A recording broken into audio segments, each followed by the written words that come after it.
Welcome to the Saturday Morning Muse, everyone. I'm Andy Tempty, and today is August the 12th, 2023.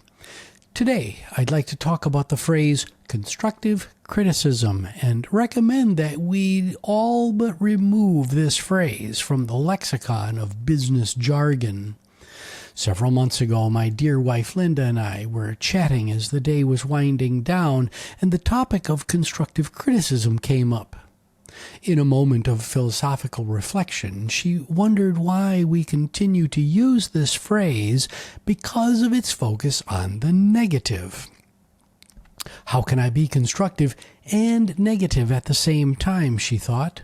These two words really don't belong together. Since then, we've periodically revisited the subject in search of the optimal alternative. Oxford Dictionaries defines criticism as the expression of disapproval of someone or something based on perceived faults or mistakes. The same source defines constructive as serving a useful purpose, tending to build up. The conflict between these two words is clear, and I agree with Linda that we should find an alternative phrase. I'm going to criticize you, but I'm going to try to do it in a way that builds you up and doesn't tear you down.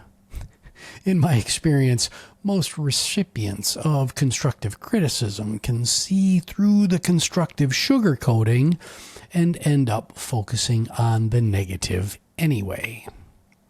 So, what's the alternative?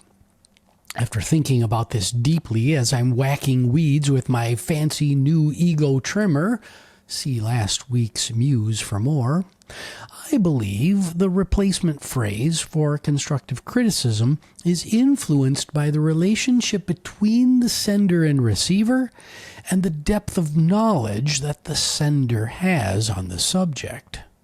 In all cases, we should retain the word constructive, as our goal in human discourse should be to build others up and not tear them down. Here are two options for the second word in the phrase. Option 1, feedback.